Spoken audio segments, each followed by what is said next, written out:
அதாவது நான் முதல்ல வந்து அஹமதியா முஸ்லிம் ஜமாத்திற்கு வருவதற்கு முன்னாடி சுன்னத்துவல் ஜமாத்தில் தான் நான் இருந்தேன். அவங்க என்னென்னா குரானை நம்ம புரிஞ்சு நேரடியாக அதில் இருக்கிற மாதிரி தெரிஞ்சுக்கிட்டோம் அப்படின்னா நம்ம வழிகேட்டில் போயிடுவோம் அப்படிங்கிற ஒரு சூழலில் வந்து கொண்டு வந்து நிறுத்திட்டாங்க. அதுக்கப்புறம் அவங்களோட நிலைப்பாட்டில் நான் அவங்களுடைய விஷயத்துக்குள்ளே நான் அதிகமாக இன்வால்வ் ஆகவில்லை. என்னுடைய ஓனர் வந்து சொல்லியிருந்தாங்க, இவங்கள்ட்ட கொஞ்சம் பேச்சுவார்த்தைலாம் கொஞ்சம் கம்மியாக வச்சுக்குங்க அப்படின்னு சொல்லிட்டாங்க. என்ன அப்படின்னு கேட்டோம். இல்லை அவங்க வந்து காதியானிங்க, அதனால் அவங்கள்ட்ட கொஞ்சம் பேச்சுவார்த்தையெல்லாம் வச்சுக்காதீங்க அதிகமாக அப்படின்னு சொல்லிட்டாங்க. இவங்களாம் நன்மைக்குரியவங்க. அப்போ வர வேண்டிய ஈசா வந்துட்டார், நீங்கள் எதிர்பார்த்துட்டு இருக்கிற ஈசா மரணம் அடைஞ்சிட்டார்ல அவர் அப்படிங்கிற ஒரு சூழலுக்கு சொல்ல போகும்போது தான் வந்து அங்கே நான் கொஞ்சம் பிரச்சனைகளாச்சு. ஊரை விட்டு வெளியில் போகக்கூடிய சூழலுக்கு மாறிடுச்சு. அல்லாஹ் வந்து சூழலை மாற்றுறான் கொஞ்சம் கொஞ்சமாக. அப்போ எனக்கு வந்து ஆதரவு அப்படின்னா இறைவனுடைய ஆதரவை தவிர்த்து வேறு எந்த ஆதரவும் எனக்கு கிடையாது. எனக்கு அந்த நேரத்தில் ஏர்போர்ட்டில் கூட பிரச்சனையானுச்சு எனக்கு. நீ வந்து காதியானி உன்னையெல்லாம் விட முடியாது ஏர்போர்ட்டுக்குள்ளே, அபுதாபியில் போய் உன்னை நான் வந்து அங்கேருந்து உன்னை ரிலீஸ் பண்ணி இது பண்ணிடுவேன் உன்னை அப்படின்னு சொல்லிட்டு இங்கே ஏர்போர்ட்டில் வச்சு மிரட்டினாங்க. என்னுடைய ரிலேட்டிவில் வந்து அவங்களோட ஃபேமிலி டோட்டலாகவே எல்லாருமே வந்து மௌலவிமார்கள், அஜர்த்துமார்கள். அதில் வந்து ஒருத்தவங்க வந்து சரியத் பாதுகாப்பு பேரவையில் வந்து அவர் ஒரு உறுப்பினராக இருக்கிறாரு. இப்போ வந்து அவரோட நிலைப்பாடு கொஞ்சம் மேலே இருக்கும். அந்த சம்பவம் நடந்து முடிஞ்சதுக்கப்புறம் என்னையை வந்து முடிக்கிறதுக்கு பிளான் போட்டு வச்சுருந்தாங்க. அந்த சம்பவம் நடந்து முடிச்சுட்டு கீழே இறங்கும்போது என்னை முடிக்கிறதுக்கு உண்டான சம்பவத்தை போட்டு வச்சுருந்தாங்க. ये बैत नहीं है, ये सौदा है दिल का. அஸ்ஸலாமு அலைக்கும் வரஹ்மத்துல்லாஹி வபரகாத்துஹு. அஹமதியத் எனும் உண்மை இஸ்லாத்தின் கொள்கைகளை பற்றி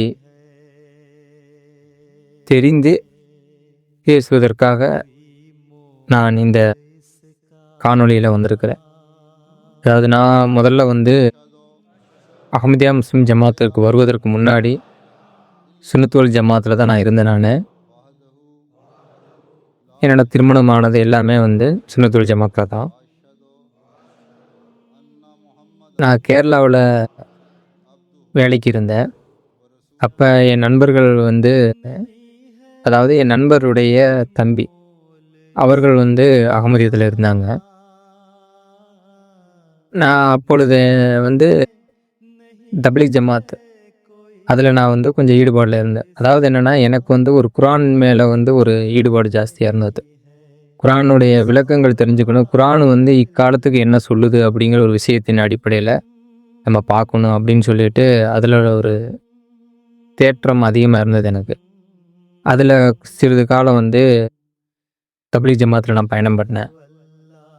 அதில் அவர்களுடைய விஷயத்தில் நான் கொஞ்சம் ஒரு 6 மாதம் ஒரு 8 மாத காலம் வந்து அவங்களோட பயணித்தேன். அப்பொழுது வந்து அவங்கள்ட்ட வந்து சில குரான் விஷயங்களை சம்மந்தமாக கேட்கப்படும் பொழுது அவங்களுக்கு வந்து அதுக்கு சரியான முறையில் பதில் தரலை.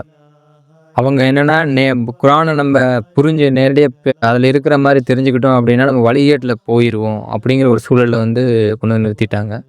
நமக்கு வந்து தாலீம் வந்து படிக்கிறது தான், இதில் தான் நமக்கு பெரியவங்க எழுதி கொடுத்துருக்காங்க, அதில் நம்ம அடிப்படையில் நம்ம பயணிக்கணும் அப்படிங்கிற ஒரு சூழலில் வந்து நின்றுட்டாங்க. அப்போ வந்து குரான் வழிகேட்டில் வந்திருக்குன்னா நபி ஸல்லல்லாஹு அலைஹி வஸல்லம் நம்ம கொடுத்த குரான் வந்து நபி ஸல்லல்லாஹு அலைஹி வஸல்லத்தை நேர் வழியில் கொண்டுட்டு போன அந்த குரான் வந்து சகாபாக்கள் நேரில் வழியில் கொண்டு போன அந்த குரான் வந்து நம்மளை வழிகெடுத்து விடுமா அப்படிங்கிற ஒரு கேள்வி எனக்கு வந்து உருவானதுக்கப்புறம் அவங்கள்ட்ட வந்து கொஞ்சம் நான் பின்வாங்க தொடங்கிட்டேன். அதுக்கப்புறம் அவங்களோட நிலைப்பாட்டில் நான் அவங்களுடைய விஷயத்துக்குள்ளே நான் அதிகமாக இன்வால்வ் ஆகவில்லை. ஏன்னா ஒரு குரான் வழிகெடுத்துரும் அப்படிங்கிற ஒரு சூழலில் வந்து சொல்ல வரும்போது வந்து அப்படி வந்து நமக்கு அந்த குரான் கொடுக்கல. இன்றளவு நபி ஸல்லல்லாஹு அலைஹி வஸல்லத்தை பற்றி நம்ம பேசிகிட்டு இருக்கிறோம் அப்படின்னாக்கா அவங்க அந்த குரானின் அடிப்படையில் வாழ்ந்ததாகத்தான் இருக்குது. அப்பொழுது நான் கேரளாவுக்கு நான் வேலைக்கு போயிருந்தேன். அப்போ என்னுடைய முதலாளியுடைய தம்பி வந்து அவர் வந்து அகமதியா ஜமாத்தில் இருந்தாங்க. அப்பொழுது என்னுடைய ஓனர் வந்து சொல்லியிருந்தாங்க, இவங்கள்ட்ட கொஞ்சம் பேச்சுவார்த்தைலாம் கொஞ்சம் கம்மியாக வச்சுக்குங்க அப்படின்னு சொல்லிட்டாங்க. என்ன அப்படின்னு கேட்டோம். இல்லை அவங்க வந்து காதியானிங்க, அதனால் அவங்கள்ட்ட கொஞ்சம் பேச்சுவார்த்தையெல்லாம் வச்சுக்காதீங்க அதிகமாக அப்படின்னு சொல்லிட்டாங்க. சரின்னு சொல்லிட்டு நம்ம இருந்துட்டோம். அப்போ அதாவது வந்து என்னோட ஓனர் வந்து பார்த்தீங்க அப்படின்னா அவர் முஜாஹிதுடைய கோட்பாட்டில் இருக்க. அப்போ அவர்கிட்ட நம்ம மார்க்கம் சம்மந்தமாக பேசும்போது அப்போ இணை வைத்தல் சம்மந்தமாக நிறைய என்கிட்ட பேசும்போது அப்போ இணை வைத்தில் வந்துட்டு அல்லாஹ் வந்து மன்னிக்க மாட்டேன் அப்படிங்கிற ஒரு சூழலில் சொல்லியிருக்கேன் அப்படின்னு சொல்லும்போது, அப்படியா அப்படின்னாக்கா சரி ஓகே. அப்போ இணை வைத்தலுக்கு வந்து எந்த ஒரு மன்னிப்பும் கிடையாது அப்படின்னு நல்லா சொல்லியிருக்காங்க குரானில் அப்படின்னு சொல்லும்போது நம்ம அதை சேர்ந்து சரி ஓகேன்னு சொல்லிட்டு அதில் கொஞ்ச காலம் நம்ம பயணித்தோம். பயணிக்கும்போது என்ன அப்படின்னாக்கா ஒரு சென்னையில் ஒரு சம்பவம் நடந்தது அந்த நேரத்தில். அதாவது ஒரு முஸ்லீமான பெண்மணி ஒருத்தவங்க இறந்துட்டாங்க. அவங்கள வந்து அடக்கம் செய்வதற்கு சுன்னத்துல் ஜமாத்துடைய கபிரிஸ்தானில் கொண்டு போய் அடக்கம் பண்ணிட்டாங்க. அந்த இடத்துல அந்த கபிரிஸ்தானில் உள்ளவங்கள தோண்டி எடுத்து முஸ்லீம் அல்லாதவர்களுடைய அடக்க ஸ்தலத்தில் கொண்டு போய் அவங்க வந்து வச்சுட்டாங்க. அப்பொழுது இது வந்து ஒரு நல்ல ஒரு செயல்பாடு இல்லையே அப்படிங்கிற ஒரு சூழலுக்கு எனக்கு மனசு ஏற்றலை. இது வந்து ரொம்ப வன்மையாக இருக்குது இந்த இது அப்படின்னு சொல்லிட்டு போயிடுச்சு. அப்போ வந்து நான் பயணித்த அந்த அமைப்புகளும் சேர்ந்து அதில் இருந்தாங்க. அது பின்ன அது எல்லாமே கொஞ்சம் சில அரசியல் சார்ந்த நபர்களும் அதில் இருந்தாங்க. இப்போ என்னப்பா அப்படின்னு கேட்கும்போது இஸ்லாம் சொல்லக்கூடிய மனிதாபிமானத்தின் அடிப்படையில் இருக்கணும்னு சொல்லி இஸ்லாம் சொல்லுது. இவ்வளவு கொடூரமான ஒரு செயலை செஞ்சுருக்கிறாங்களே இவங்க அப்படின்னு சொல்லிட்டு அப்போ தான் நான் வந்து அவர்கள்ட்ட கேட்டேன். அதாவது அகமதிகள்கிட்ட வந்து கேட்டேன், என்னுடைய ஓனருடைய தம்பிகள்கிட்ட, ஏன் எல்லாரும் உங்களை வெறுக்கிறாங்க, என்ன காரணம் அப்படின்னு சொல்லி கேட்கும்போது, உங்களோட கொள்கை என்ன அப்படின்னு சொல்லி கேட்கும்போது அவங்க சொன்னாங்க, இமாம் மஹதி அலைஹிஸ்ஸலாம் வந்துட்டாங்க, ஈசா அலைஹிஸ்ஸலாம் வந்து இறந்துட்டாங்க, இமாம் மஹதி அலைஹிஸ்ஸலாம் வந்துட்டாங்க, வர வேண்டிய ஈசா அலைஹிஸ்ஸலாம் வந்து 2ஆம் வருகை இப்படி தான் வந்திருக்காங்க அப்படின்னு சொன்னாங்க. அப்போ நான் வந்து அவங்க வானத்துல எல்லாம் இருக்கிறாங்க, வானத்துலேருந்து வருவாங்கிற கோட்பாட்டில் தான் நான் இருந்தேன். அப்போ எனக்கு வந்து குரானின் கொஞ்சம் அடிப்படை வந்து கொஞ்சம் அதிகமாக குரானுடைய விளக்கங்களை தெரிஞ்சுக்கணும்னு சொல்லி நிறையா இருந்தேன். அப்போ அவங்க வந்து குரானுடைய வசனங்களை எடுத்து வச்சு இந்த வசனத்தை நீங்களே படித்து இதுக்கு நீங்களே சொல்லுங்கள், இது என்ன அடிப்படை நீங்கள் புரிஞ்சுக்கிறீங்க அப்படின்னு சொல்லி சொல்லுங்கள் அப்படின்னாங்க. அப்போ குரான் எங்கேயாவது முரண்படுமா அப்படின்னு சொல்லி கேட்டாங்க. அப்போ நான் என்ன சொன்னேன், குரான் எங்கேயுமே முரண்படாது. ஏன்னா ஒரு மனிதனுடைய வாழ்வியலை வந்து குரான் கொண்டு வந்திருக்குது. அந்த வாழ்வியலில் போனோம்னா நமக்கு வெற்றி அடைஞ்சிடலாம். ஆனால் அது சார்ந்து போகும்போது இணை வைத்தல் சம்மந்தமாக தான் இருக்குது. இணை வைத்தனா எதெல்லாம் இணை வைத்தல்னு சொல்லி ஒருத்தவங்க இறந்த நபர் இன்றளவு உயிரோடு இருக்காங்கன்னு சொல்கிற வந்து இணை வைத்தல் இல்லையா அப்படின்னு சொல்லி கேட்கும்போது எனக்கு வந்து அந்த இடத்துல வந்து கொஞ்சம் ஷாக்காக இருந்துச்சு. அப்போ இப்போ இணை வைத்தல பெரிய இணை வைத்தல் வந்து இறந்து போன ஒரு நபரை இன்றளவும் உயிரோடு இருக்காங்கன்னு சொல்லி சொல்கிற விஷயமே வந்து பெரிய ஒரு தவறாக தோணுச்சு எனக்கு தரத்தில். அப்போ குரானுடைய அல்மாயிதோட வசனங்களை எடுத்து என்கிட்ட காமிச்சாங்க. அப்போ எனக்கு கொஞ்சம் புரிய ஆரம்பிச்சது குரானுடைய நிலைப்பாடு என்ன அப்படிங்கிறது. அப்போ எதனால உங்களை வந்து இவர்கள் வந்து இவ்வளோ கொடூரமாக எடுத்துக்கிறாங்க அப்படின்னு சொல்லி கேட்கும்பொழுது தான் அவங்க சொல்கிறாங்க, இது மாதிரி இமாம் அலைஹிஸ்ஸலாம் வந்துட்டாங்க அப்படின்னாலே வந்து ஒரு நபி வந்துட்டாங்க அப்படின்னா அந்த நபியை இவர்கள் ஏற்றுக்கிட்டாங்கன்னா அவங்களுக்கு நடக்கக்கூடிய சூழல் இது எல்லாமே நடக்கும் அப்படின்னு சொல்லி சொல்லும்போது தான் எனக்கு நபி ஸல்லல்லாஹு அலைஹி வஸல்லம் வரலாறுகள் வந்து நான் கொஞ்சம் அதிகமாக படிச்சிருந்தேன். நான் அப்போ சகாபாக்களோட வரலாறுகள்லாம் படிச்சிருக்கும் போது தான் அப்போ இவர்கள் சொல்கிற வரும்போது பார்த்தீங்கன்னா ஒரு நுபுவத்து வந்துருச்சு அப்படின்னா அந்த நுபுவத்தின் அடிப்படையில் மக்கள்கள் நம்பி சென்றுட்டாங்கன்னா அவங்களுக்கு என்ன நிலையெல்லாம் ஆகும் அப்படிங்கிறத நபி ஸல்லல்லாஹு அலைஹி வஸல்லம் வாழ்க்கை வரலாறு நம்ம பார்க்கும்போது தெரிஞ்சுக்கிட்டோம். அப்போ அதே நிலைப்பாடு சேமாக இங்கே தான் நடந்துச்சு, இங்கே இருந்துச்சு.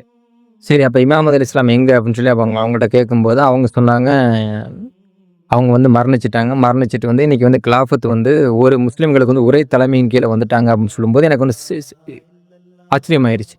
அதாவது என்ன அப்படின்னாக்கா, நான் இதை வந்து எதிர்பார்த்துட்டு இருந்தேன். அதாவது ஒரு தலைமைக்கு கீழே தான் எல்லாருமே இருக்கணுங்கிற ஒரு சூழலில் வந்து இருந்தால் மட்டும்தான் வந்து நம்ம எல்லாருமே வெற்றி அடைய முடியும் அப்படிங்கிறது இருந்துச்சு.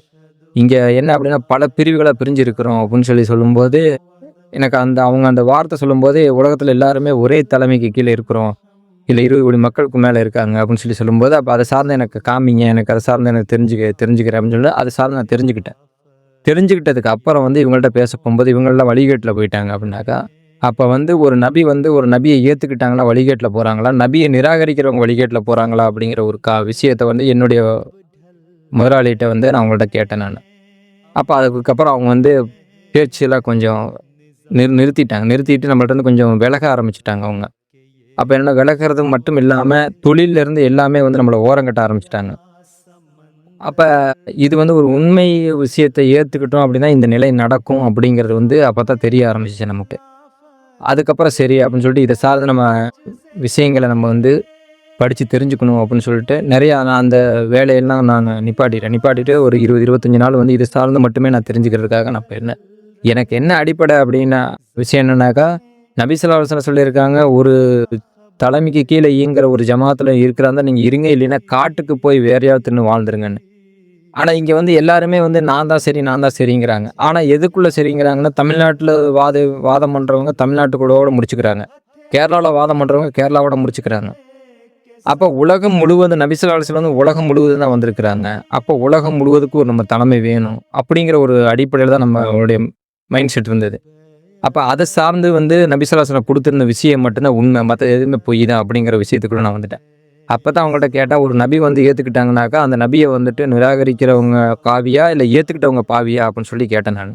நபி ஸல்லல்லாஹு அலைஹி வஸல்லம் ஈசா அலைஹிஸ்ஸலாத்துல இதில் இருந்து சரி, நபி ஸல்லல்லாஹு அலைஹி வஸல்லம் ஏற்றுக்கிட்டவங்களும் சரி, இவங்கள்லாம் இவங்கெல்லாம் ஏற்றுக்கிட்டதுனால இவங்களாம் பாவி ஆகிட்டாங்கன்னா நன்மைக்குரியவங்களை மாறிட்டாங்கன்னு சொல்லி கேட்டேன். அப்போ தான் அவங்க சொல்கிறாங்க, இவங்களாம் நன்மைக்குரியவங்க.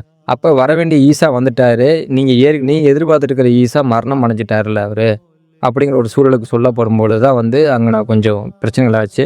அதை சார்ந்து அடுத்து வந்து என்னுடைய ஃபேமிலிலையும் நான் அப்போ இதை சார்ந்து நான் போகிறேங்கிறது என்னோடய ஃபேமிலிக்கு தெரிஞ்சிருச்சு. என்னுடைய பேச்சு போக்குவரத்து எல்லாமே வந்து சிந்தனையில் வேறு மாதிரி தோணலில் போகும்போது என்னோடய ஃபேமிலிலையும் கொஞ்சம் பிரச்சனைகள்லாம் ஸ்டார்ட் ஆகிருச்சு.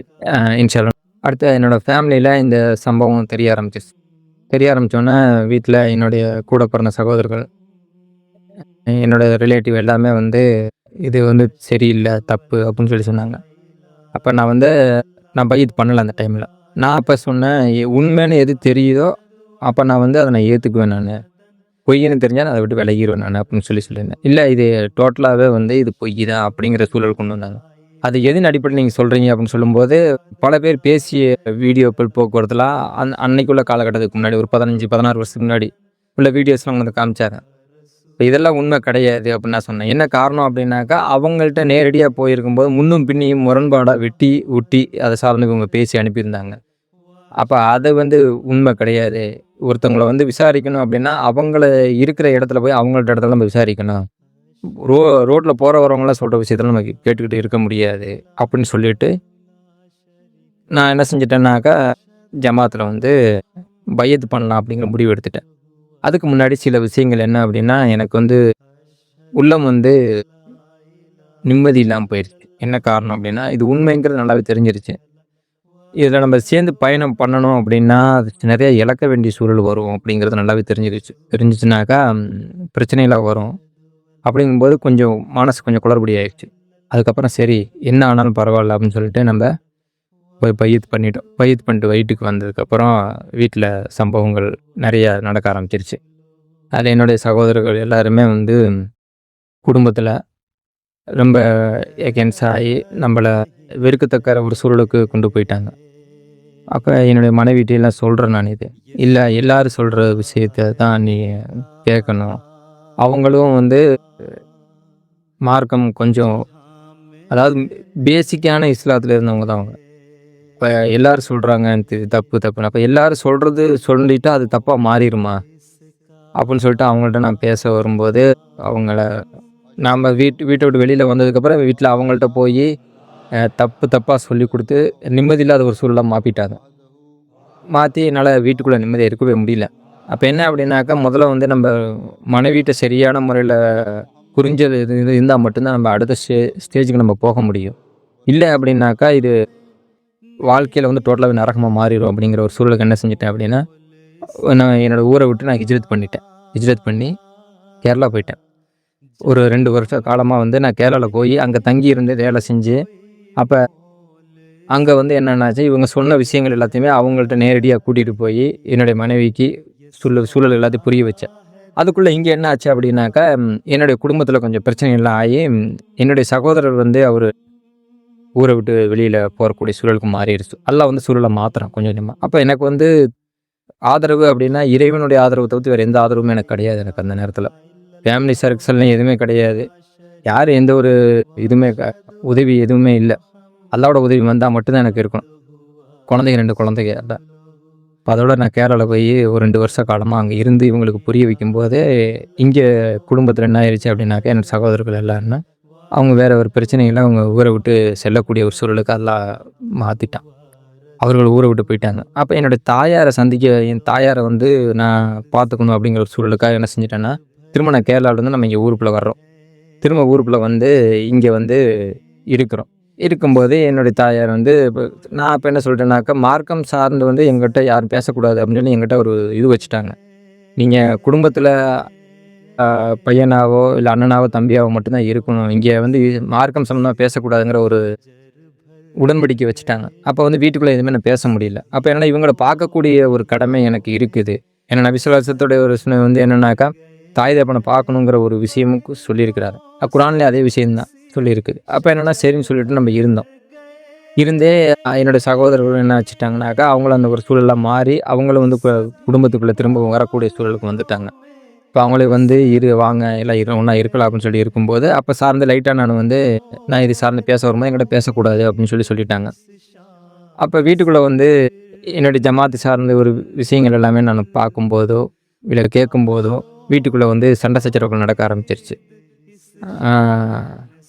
அது என்னன்னாக்கா, நம்ம ரொம்ப உங்களுக்கு ஒரு பிடிக்காத ஒரு கொள்கையும் பிடிச்ச ஒரு கொள்கைக்குள்ளவங்களுக்கு உண்டான எதிர்ப்பு எப்படி இருக்குமோ அந்த மாதிரி ஒரு சூழலில் நாங்கள் வந்து நகர ஆரம்பித்தோம். அதில் வந்து ஒரு 5 வருஷம் பயணம் பண்ணினேன். அந்த இதில் 5, 6 வருஷம் வந்து அதிலே போயிருச்சு. ஒரே சண்டை சச்சரவாவிலே போயிருச்சு. அப்போ இதுக்கப்புறம் சரியாக வராது, நாளைக்கு வந்து நம்மளுடைய நம்ம குழந்தைகளோட நிலைப்பாடெல்லாம் மாறணும் அப்படின்னு சொல்லிட்டு என்ன செஞ்சிட்டேன்னா, அந்த வீட்டை விட்டு நான் வெளியில் வந்துட்டேன். வெளியில் வந்து எனது ஊரில் நான் ஊரை விட்டு வெளில போகலை. நான் எனது ஊர்லேயே வந்து ஒரு வீடு வாடகைக்கு எடுத்து அவங்கள்ட்ட போய் அந்த வீட்டில் போய் வாடகைக்கு இருந்து இறைவன்கிட்ட துவா செஞ்சுட்டு அமைதியாக இருந்துட்டேன். அப்போ என்ன அப்படின்னாக்கா, என்னுடைய ஃபேமிலி சர்க்கிளில் வந்து அவங்களோட நிலைப்பாடு வந்து என்ன ஆகுது அப்படின்னாக்கா,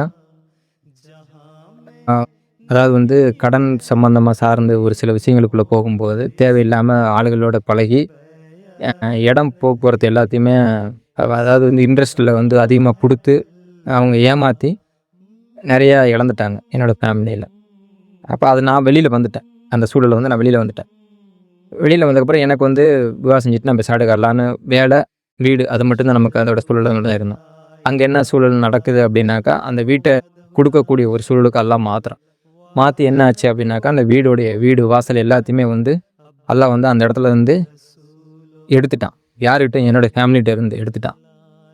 என்ன அடிப்படை அப்படின்னாக்கா, அந்த இடத்துல தான் எனக்கு வந்து இன்னும் கொஞ்சம் அதிகமாக நன்மை வந்துச்சு. அதாவது வந்து நம்பிக்கையுடைய உச்சம் அங்கே தான் போணுச்சு. அவங்கள்ட்ட வந்து எடுத்துட்டு நான் அந்த வீட்டில் இருக்கிறத அவங்களுக்கு பிடிக்கல அப்படிங்கும்போது அந்த வீட்டை விட்டு என்னை வெளியில் வர வைக்கிறதுக்கு உண்டான சூழல் எல்லாருமே செஞ்சு நான் அந்த வீட்டை விட்டுட்டு வெளியில் வந்தேன். அந்த வீட்டிலேயே அவங்களும் இருக்க முடியாமல் அந்த வீட்டை கொடுத்து விற்றுட்டு என்னோடய ஃபேமிலி சர்க்கிளில் வெளியில் போயிட்டாங்க. இந்த காலகட்டத்தில் போகும்போது அல்ல மறைமுகமாக நபர்கள் மூலியமாக என்ன ஆச்சு அப்படின்னாக்கா, என்னுடைய நண்பர்கள் என்னோட சூழலில் இருக்கக்கூடியவங்க என்ன செஞ்சிட்டாங்க அப்படின்னாக்கா, நான் இன்னொரு வீடு ஏதாவது வந்து வாடகை இல்லாமல் வாடகை கொடுக்காம ஏதாவது ஒத்திக்கி அந்த மாதிரி ஏதாவது ஒரு வீட்டில் இருக்கலாம் அப்படின்னு சொல்லிட்டு இருக்கும்போது தான் அவங்க சொன்னாங்க, ஒரு சின்ன ஒரு இடத்த கூட வாங்கி கூட பண்ணிக்கலாம் அப்படின்ட்டாங்க. அப்போ உதவிகள் வந்து பல இடத்துலேருந்து வந்துச்சு. இறைவன் புறத்தில் வந்து நிறைய ஒரு உதவிகள் வந்து அந்த இடத்துல நான் பார்த்தேன். நான் கண்கொட்டு பார்த்து இன்றைக்கி என்ன ஆச்சு அப்படின்னாக்கா, இன்றைக்கி அந்த ஊரில் வந்து நான் ஒரு வீடு கட்டி அந்த வீட்டில் வசிக்கிறேன். இன்றைக்கி நான் அதில் வந்து பெரிய ஒரு அருள் செஞ்சேன் எனக்கு அதில். அப்போ என்ன செஞ்சேன் அப்படின்னா, இந்த அடிப்படையில் இது எல்லாத்தையுமே ஃபேமிலி எல்லாத்தையுமே கிடைக்கணுமேங்கிறதுக்காக வந்து நான் இரண்டு துவா செஞ்சேன். இவங்கள்ட்டையும் நம்ம விஷயங்கள் நிறையா சொல்லலாம். இவங்க கேட்கக்கூடிய ஒரு சூழலே இல்லை. அப்போ என் நண்பர்கள் எல்லாத்துக்குமே வந்து அவங்கள்ட்டையும் நம்ம பேசணும். பேசி இது உண்மை, இது இந்த அடிப்படையில் வாங்க அப்படின்னு சொல்லும்போது அவங்களும் வர்றதுக்கு ஐடியாவே இல்லை. அப்போ என் நண்பரும் நானும் கொஞ்சம் பிஸ்னஸில் எல்லாம் ஒன்றா சேர்ந்த பிஸ்னஸ்லாம் பண்ணணும். இப்போ அதெல்லாம் என்ன நான் தெரியல. அந்த இடத்துலேருந்து அதுவும் நமக்கு வந்து விலகி போயாச்சு. நம்ம எல்லாம் பிஸ்னஸ்ஸு வீடு அதோடு இருக்கிறோம். நம்ம இதில் என்ன சொல்ல வரேன் அப்படின்னாக்கா, உண்மை வந்து ஒரு விஷயத்தை ஏற்றுக்கப்படும் பொழுது அன்னைக்கு வந்து ஒரு சூழலில் எல்லாத்தையுமே வந்து இழக்க வேண்டிய சூழல் வரும். இழந்துட்டோம் அப்படின்னாக்கா அதற்காக நம்ம இறைவனுக்காக இழக்கிறோம் அப்படின்னா அது அத்தனையுமே திரும்பி வரும். இறைவனுக்காக ஒருத்தன் ஆகிவிட்டவனை வந்து நம்ம தண்டனையோ இல்லை அவர்களை கொடுமைப்படுத்துகிற ஒரு விஷயத்தில் இவங்க இறங்குறாங்க அப்படின்னாலே அந்த சூழல் அவங்களுக்கு திரும்பவும் போகும். அந்த அடிப்படையில் வந்து இப்போ ஜெயலலிதாவுடைய விஷயங்களில் வந்து நான் நிறையா விஷயங்கள் நான் பார்த்தேன். என் கண்கொண்டு பார்த்தேன். நான் அகமதிக்குள்ளே வர்றதுக்கு முன்னாடி அவருடைய ஸ்பீச்சில் நிறையா கேட்பேன். அப்போ ரொம்ப வல்கரான வார்த்தைகள் கொண்டு வந்து மசீம் அலைஹிஸ்ஸலாத்தை வந்து அவங்க பேசியிருந்தாங்க. ஆனால் அதே சூழலில் வந்து அவங்களுக்கு வந்து திரும்பவும் கிடைக்கப்பட்டுச்சு அந்த இடம்.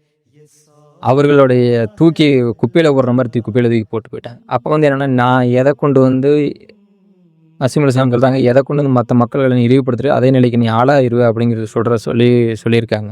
அந்த நிலைப்பாட்டில் வந்து பி ஜெயலலிதாவை நான் வந்து கண்கொண்டு பார்த்தேன். அப்போ இதெல்லாமே பார்க்கும்போது என்னென்னா இன்னமும் எனக்கு அந்த நம்பிக்கைகளுடைய விஷயங்களா ஆழமாக இதானுச்சு. அப்போ நான் துவா செஞ்சுட்டேன், இறைவா எனக்கு கிடைச்சது இந்த மக்களுக்கு எல்லாத்துக்குமே கிடைக்கணும், ஆனால் இவங்க புரிஞ்சிக்கவே முடியல அப்படின்னு சொல்லிட்டு நான் 2 பேரை வந்து நான் கேட்டேன் இறைவன்கிட்ட. இறைவா எனக்கு 2 பேர், எனக்கு 2 பேர்த்துல யாராவது ஒரு ஆளை எனக்கு கொடு அப்படின்னு சொல்லி நான் இறைவன்கிட்ட நான் கேட்டேன். அது வந்து நான் ஒரு சில பேரை வந்து நான் சொல்லக்கூடாது, அவங்க வந்து அவங்களும் வந்து வந்திருக்கிறாங்க, ஏன்னா அவங்க வந்து இப்போதைக்கு தெரியப்படுத்த வேண்டாம் அப்படின்னு சொல்லிட்டாங்க. அது அல்லாஹ்வும் அவங்களுக்கு உண்டான ரகசியங்கள். அப்போ அவங்க வந்து ஜமாத் அஹ்மதியா பற்றி தெரிஞ்சுக்கிட்டு இருக்கிறாங்க. தெரிஞ்சு வரக்கூடிய காலமும் அவங்களுக்கு வரும். அதில் நம்மளை விட்டு விலகி போனவங்களும் விட்டு விலகி போயிட்டாங்க. இதில் என்ன இது சொல்ல வர்றேன் அப்படின்னா, உண்மை அப்படின்னு ஒரு விஷயத்தை நம்ம எடுத்துக்கிட்டு வர்றோம் அப்படின்னா, எங்கேருந்து இந்த உண்மை ஸ்டார்ட் ஆகுது அப்படின்னு பார்க்கும்போது நபி ஸல்லல்லாஹு அலைஹி வஸல்லம் ஸ்டார்ட் ஆகுது. அப்போ நபி ஸல்லல்லாஹு அலைஹி வஸல்லத்தை நம்ம ஏற்றுக்கிட்ட மக்கள் அன்னைக்கு என்ன நிலைப்பாட்டுக்கு வந்தாங்களோ அதே நிலைப்பாட்டுக்கு ஒருத்தவங்க வர்றாங்க. அதே நிலைப்பாட்டிலேருந்து திரும்பவும் வேறொரு நிலைப்பாட்டுக்கு இறைவன் மாற்றுறான்.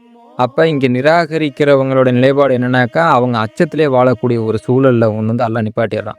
அப்போ இன்றைக்கி எல்லா மக்களையும் பார்க்கும்போது அச்ச நிலையிலேயே தான் இருக்கிறாங்க. நமக்கு நாளைக்கு என்ன ஆகும், நாளைக்கு என்ன ஆகும், நாளைக்கு என்ன ஆகுன்னு.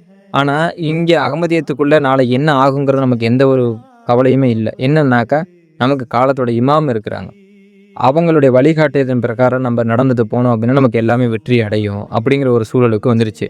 அடுத்து அதாவது துவாக்கு வந்து எனக்கு நிறைய விஷயங்கள் வந்து கபிலான விஷயங்கள், நான் கண்கொண்டு பார்த்த விஷயங்கள்லாம் நிறையா இருந்தது. அதில் வந்து இன்னொரு விஷயம் என்ன அப்படின்னாக்கா, நபி ஸல்லல்லாஹு அலைஹி வஸல்லம் மேலே வந்து நிறைய ஸலவாத் ஓதுறது, நபி ஸல்லல்லாஹு அலைஹி வஸல்லம் மேலே வந்து அவங்களுடைய விஷயங்கள் பிரகாரம் நடக்கிற சூழலில் இருக்கும்போது அப்படி என்னன்னாக்கா, நபி ஸல்லல்லாஹு அலைஹி வஸல்லத்தை ஒரு நாள் நான் கனவுல பார்த்தேன். அவங்கள நபி ஸல்லல்லாஹு அலைஹி வஸல்லத்தையும் பார்த்தேன், அன்னை ஆயிஷா அம்மையாரையும் பார்த்தேன், ஃபாத்திமா நாயகத்தையும் பார்த்தேன் நான். இவங்க நபி ஸல்லல்லாஹு அலைஹி வஸல்லத்துடைய மகள் ஃபாத்திமா அவங்களையும் நான் கனவுல பார்த்தேன். பார்க்கும்போது என்னால் வந்து மறுநாள் காலையில் எந்திரிச்சு மக்கள் எப்படி சொல்கிறதுன்னு எனக்கு தெரியல எனக்கு. அப்போ நான் கேட்குறேன், நான் இந்த சூழல் நான் பார்த்துட்டேன், இவங்க இது உண்மையாக பொய்யான்னு எனக்கு தெரியல அப்படிங்கும்போது எல்லாருமே என்ன சொல்கிறாங்கன்னா, நபி ஸல்லல்லாஹு அலைஹி வஸல்லம் உருவத்தை வந்து சைத்தான் வரவே மாட்டான், நீங்கள் பார்த்தது உண்மை தான் அப்படிங்கிற ஒரு சூழலில் சொல்லிட்டாங்க. அதுக்கப்புறம் என்னோடய சூழல் எல்லாமே டோட்டலாகவே மாற ஆரம்பிச்சிச்சு. அதில் வந்து அல்லாஹ் வந்து ஒரு நல்ல ஒரு விஷயத்துக்கு பக்கம் என்னை கொண்டு போனான். அதுக்கப்புறம் தான் வந்து எனக்கு இந்த வீடு வாசல் இது எல்லாமே வந்து நிறையா போக்குவரத்துகள் உதவிகள் வந்து எங்கேருந்து வரும் அப்படிங்கிறது தெரியாது நமக்கு. அப்படித்தான் ஒரு நாள் வந்து வேலை எதுவுமே இல்லை, அந்த சூழலை வந்து மக்ரிப் தொழுகையில் வந்து நான் துவா செஞ்சுட்டு இறைவன்கிட்ட தொழுதுட்டு, ரமலான் மாதத்தில் வந்து என் குழந்தைங்களுக்கு நான் துணி கூட எடுக்கிறதில்ல நான், எல்லாம் எதுவுமே இல்லை, உதவிங்கிறது உங்கள்கிட்ட இருந்தால் என்கிட்ட வரணும் அப்படின்னு சொல்லிட்டு நான் துவா செஞ்சுட்டு இருக்கேன். அங்கே மக்ரிப் தொழுது துவா செஞ்சுட்டு இங்கே நான் கடைக்கு வர்றதுக்குள்ளே கடையில் வர்றேன். கடையில் வந்து ஒரு 6 பேர் நிற்கிறாங்க. நான் நினச்சேன்னா யார்கிட்டயாவது பேசி இருக்கிறோம் நம்ம ஜமாத்தை பற்றி, அவங்கள்ட்ட பிரச்சனை வந்துருச்சோ அப்படின்னு நினச்சி தான் நான் உள்ளே வரேன். வந்தோடனே டக்குன்னு அவங்க ஏன்னா அதில் பேசுகிற அந்த ஒரு நபர் வந்திருந்தார். அவரு வந்து வியாபாரம் கொடுக்கறதுக்காக கூட்டிகிட்டு வந்திருந்தாங்கிறது தான் அதுக்கப்புறம் தான் தெரிஞ்சுக்கிட்டேன் நான். வந்து அந்த நிமிஷமே வந்து வேலை ஓகே ஆகி, அந்த நிமிஷமே வந்து எனக்கு ஒரு 40,000 கிட்ட பணம் கொடுக்குறாங்க, அட்வான்ஸ் பணம். வேலை செஞ்சு கொடுங்க அப்படின்னு சொல்லிட்டு பேசிட்டு கொடுக்குறாங்க.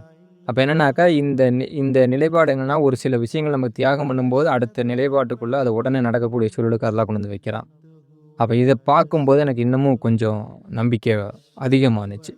அப்போ இதன் அடிப்படையிலேயே வந்து நபி ஸல்லல்லாஹு அலைஹி வஸல்லம் நம்ம பார்த்தோம் நம்ம. அப்போ என்னென்னா, உண்மையின் அடிப்படையில் இருக்கும்போது நபி ஸல்லல்லாஹு அலைஹி வஸல்லத்தை நம்ம பார்க்கலாம் அப்படிங்கிற விஷயத்தில் அதையும் பார்த்தோம். பார்த்துட்டு அதுக்கப்புறம் காலத்தோட கலிஃபாவை நம்ம கண்டிக்கணும் அப்படிங்கிற ஒரு சூழலுக்கு வந்து அடுத்த நிலைப்பாட்டுக்கு நம்ம செஞ்சோம், நகர ஆரம்பித்தோம். காலத்தோட கலிஃபா வந்து எப்படியா நம்ம சந்திச்சிடணும். ஏன்னா நம்மளோட வாழ்நாளில் வந்து இங்கே மரணிச்சிட்டோம் அப்படின்னா திரும்பங்கிறது வாய்ப்பே இல்லை. அப்போ நம்ம நிகழ்காலத்தில் நம்மளுடைய காலத்தோட கலிஃபாவை வந்து அல்லாஹ் வந்து பூமியில் வந்து ஒரு பிரதிநிதியை நான் உருவாக்க போகிறேன்னு சொல்கிறான். அவங்களுக்கு நம்ம சஜிதா பண்ணிட்டோம் அப்படின்னாக்கா நமக்கு வந்து வருங்காலத்தை பற்றியும் அச்சமில்லை, நிகழ்காலத்தை பற்றி அச்சமில்லைன்னு அல்லாஹ் குர்ஆன்ல சொல்கிறான். அப்போ அந்த கலிஃபாவை வந்து நம்ம பார்க்கணும், அந்த இமாமை நம்ம பார்க்கணும்னு சொல்லிட்டு அதுக்குண்டான முயற்சிகளை நம்ம இன்ஷா அல்லாஹ் எடுக்கணும்னு சொல்லி நம்ம முயற்சி பண்ணணும். அதுக்கும் அல்லாஹ் வந்து உதவலாம். எந்த வழியில் வந்துச்சு, எந்த வழியில் நடந்தது அப்படின்னு தெரியல. ஆனால் அதுவும் வந்து என்ன அப்படின்னா, அதுவும் கடந்து அந்த பயணங்களை வந்து செலுத்துறதுக்கு உண்டான சூழல் எல்லாமே நடந்து அப்படி கொஞ்சமாக நடந்து போய் ஏர்போர்ட்டில் கூட பிரச்சனையானுச்சு எனக்கு. நீ வந்து காதியானி உன்னையெல்லாம் விட முடியாது ஏர்போர்ட்டுக்குள்ளே. அபுதாபியில் போய் உன்னை நான் வந்து அங்கேருந்து உன்னை ரிலீஸ் பண்ணி இது பண்ணிடுவேன் உன்னைய அப்படின்னு சொல்லிட்டு இங்கே ஏர்போர்ட்டில் வச்சு மிரட்டினாங்க. என்னோடய நண்பர்கள்லாம் வந்திருந்தாங்க. அதாவது வந்து என்னென்னா, நான் என்னோடய காலத்தில் கலீஃபாவை சந்திக்க போகிறதுக்காக வந்து நான் ஏர்போர்ட்டுக்கு போயிருந்தேன். ஏர்போர்ட்டில் விட மாட்டேன்ட்டாங்க. அப்போ அந்த கவர்மெண்ட் வந்து எனக்கு பர்மிஷன் கொடுத்துருச்சு என்னை வர சொல்லி. நீங்கள் விட மாட்டேங்கிறதுக்கு உங்களுக்கு என்ன இந்த அதிகாரம் இருக்குது உங்களுக்கு அப்படின்னு சொல்லிட்டு அந்த இடத்துல வந்து ஒரு 2 மணி நேரத்துக்கு மேலே விவாதம் பேச்சுவார்த்தைகள் நடந்துச்சு. இப்போ அதுக்கப்புறம் என்ன ஆச்சுன்னா, நீங்கள் என்ன வேணாலும் எங்கே வேணாலும் ஃபோன் பண்ணி கேட்டுக்குங்க. எனக்கு நீங்கள் அனுப்ப மாட்டேன்னு சொன்னால் எனக்கு சரியான காரணங்கள் எனக்கு சொல்லுங்கள் அப்படின்னு சொல்லி கேட்டிருந்தோம். அதுக்கப்புறம் ஃப்ளைட் கிளம்புறதுக்கு ஒரு 10 நிமிஷம் 15 நிமிஷத்துக்கு முன்னாடி எங்கேருந்து அவங்களுக்கு ஆர்டர் என்ன ஆச்சு, என்ன வந்துச்சுங்கிறது தெரியாது. அவங்களே என்னை கூட்டிகிட்டு போய் ஃப்ளைட்டில் அனுப்பிச்சி விட்டுட்டாங்க. அது ஒரு பெரிய ஒரு அற்புதமாக இருந்துச்சு எனக்கு. அதுக்கப்புறம் என்னோடய வாழ்நாளில் காலத்தோட கலீஃபாவை சந்திக்கணும்னு நினச்சதை அல்லாஹ் வந்து அதை நடத்தி கொடுத்தான் எனக்கு. இது ஒரு விஷயம் எனக்கு வந்து ஜமாத் அஹ்மதியாவில் வந்து என்னென்னா, இந்த உண்மையின் அடிப்படையில் போகும்போது இந்த விஷயத்தில் எல்லாத்தையுமே அல்லாஹ் வழி நடத்தி கூட்டிகிட்டு போகிறான். அப்போ எனக்கு வந்து யாரெல்லாம் வந்து என்னைய பிரச்சனைக்கு உரியவங்களா பார்த்தாங்களோ, பிரச்சனையெல்லாம் உண்டுபடுத்தினாங்களோ அவங்க எல்லாத்தையுமே அல்லாஹ் விட்டு விலக்கி விட்டுட்டான். இதில் இன்னொரு விஷயம் என்ன அப்படின்னாக்கா, நான் பையத்து பண்ணி ஜமாத்துக்குள்ளே வரும்போது ஒரு முபல்லிக், அதாவது வந்து அவங்க வந்து என்னுடைய ரிலேட்டிவில் வந்து அவங்களோட ஃபேமிலி டோட்டலாகவே எல்லாருமே வந்து மௌலவிமார்கள், அஜர்த்துமார்கள். அதில் வந்து ஒருத்தவங்க வந்து எதில் இருக்காங்க அப்படின்னாக்கா, கத்தமே நுபுவத், அதாவது வந்து ஷரியத் பாதுகாப்பு பேரவையில் வந்து அவர் ஒரு உறுப்பினராக இருக்கிறாரு. இப்போ வந்து அவரோட நிலைப்பாடு கொஞ்சம் மேலே இருக்கும். அப்போ அவரு தான் வந்து நம்மளை வந்து மதம் மாறினவனை வெளியே கூப்பிடு, அவனை நான் பேசணும் அப்படின்னு சொல்லி நம்மளை கூப்பிட்டு அவங்கள்ட்ட இதை விட்டு வெளியில் வர வச்சிடலாம் அப்படின்னு சொல்லிட்டு அவங்க நம்மளை கூப்பிட்டு பேச வச்சாங்க. அந்த இடத்துல ஒரு அல்லாவோட ஒரு உதவியை நான் பார்த்தேன் நான். அப்போ ஏன்னா அவங்க வந்து பேச வரும்போது நிறையா புக்ஸு, நிறையா குரான்லாம் எடுத்துகிட்டு வந்திருந்தாங்க. அதில் அந்த சம்பவம் நடந்து முடிஞ்சதுக்கப்புறம் என்னைய வந்து முடிக்கிறதுக்கு பிளான் போட்டு வச்சுருந்தாங்க. அந்த சம்பவம் நடந்து முடிச்சுட்டு கீழே இறங்கும்போது என்னை முடிக்கிறதுக்கு உண்டான சம்பவத்தை போட்டு வச்சுருந்தாங்க. இது அல்லாவோட உதவியை நான் சொல்ல வர்றேன் உங்கள்கிட்ட. அப்போ அவங்கள்ட்ட கேட்குறோம். அப்போ அவர் நிறைய விஷயங்கள் சொன்னாங்க. அப்போ நாங்கள் வந்து 2 விஷயம் மட்டும்தான் எடுத்து வச்சோம். அப்போ ஈசா அலைஹிஸ்ஸலாம் திரும்ப இதை பூமிக்கு வருவாங்க நீங்கள் சொல்கிறீங்கல்ல, எதின் அடிப்படையில் சொல்கிறீங்க? அவர் மரணிச்சிட்டாருன்னு குரான் தெளிவாக சொல்லுது. நபி ஸல்லல்லாஹு அலைஹி வஸல்லமும் அந்த வார்த்தைக்கு வந்து தௌஃபீதனி, அதாவது மரணத்தை மட்டும்தான் சொல்லியிருக்கிறாங்க. நீங்கள் எப்படி புதுசாக விளக்கம் கொடுக்குறீங்கன்னு சொல்லிட்டு அந்த இடத்துல உண்டான ஹதீஸு, நபி ஸல்லல்லாஹு அலைஹி வஸல்லம் சொன்ன வார்த்தைகள் இது எல்லாத்தையும் அவங்கள்ட்ட எடுத்து கொடுத்த உடனே அவர் வந்து ப்ரொஃபஸர். இன்னொரு விஷயம் என்னன்னாக்கா, அரபி ப்ரொஃபஸர் அவர். என்னுடைய சொந்தக்காரங்க தான் அவங்க, நான் முபல்லிக்கில் இருக்கிறவங்க. அப்போ அவர் எல்லாத்தையும் பார்த்துட்டு அவர் சொன்னார், நான் கண்டிப்பாக தெரிஞ்சுக்கணும், இதை பற்றி நான் தெரிஞ்சுக்கிட்டு நான் வர்றேன் அப்படின்னு போனவர் தான். 15 வருஷம் ஆச்சுங்க. இன்றைக்கு வரைக்கும் பதில் தேடிட்டு இருக்காரு அவர். சரி, பதில் தேடிட்டு வரேன். இடையில நான் நிறைய டைம் கேட்டேன், நான் பதில் எதாவது கிடச்சிச்சிங்களா வச்சிச்சிங்களான்னு சொல்லிட்டு இடையில நிறைய டைம் கேட்டோம். இன்ன வரைக்கும் பதில் கொடுக்கலிங்க. அப்போ அன்னைக்கு போனவர் தான் இன்ன வரைக்கும் வரலைங்க. அதை விட்டு கீழே அந்த அந்த அந்த ஸ்பீச் முடித்து கீழே வர்ற இடத்துல வந்து டக்குன்னு நம்மளை அந்த இடத்துல முடிச்சு விட்றதுக்கு ஐடியா பண்ணிட்டாங்க. அல்லாவுடைய உதவி அந்த இடத்துல என்ன ஆச்சுன்னு தெரியல. அந்த நபர்கள் வந்து அந்த இடத்துல வந்து கடந்து சென்றுட்டாங்க. இல்லை அப்படின்னா அன்னைக்கு நம்ம வந்து முடிச்சு விட்ருப்பாங்க நம்மளை அன்னைக்கு. அதுலேயும் அல்லாவோட உதவியை நம்ம பார்த்தோம். இது ஒவ்வொரு அடிப்படையில் ஜமாத் அஹ்மதியாவில் வந்து நம்ம ஒவ்வொரு சில விஷயங்களை பார்க்கும்போது என்ன அப்படின்னாக்கா, இது உண்மைக்கு உண்டான விஷயம் மட்டும்தான் இருக்குதே தவிர்த்து பொய்யானது எதுவுமே இல்லை.